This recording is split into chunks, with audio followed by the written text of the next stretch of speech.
Welcome guys, and today I'm going to show you how you can send some money from Revolut to Revolut or from Revolut to a friend in Revolut.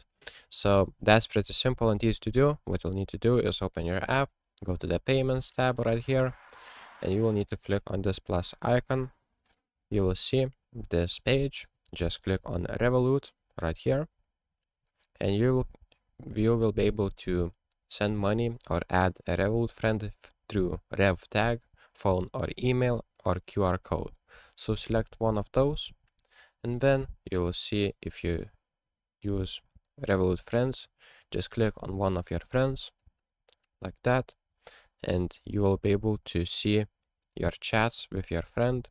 And here you'll be able to find send button. Click on the send button, and here you will be able to put amount of money that you want to send, and you will need to click continue. So that's pretty simple and easy to do. So that's pretty much it.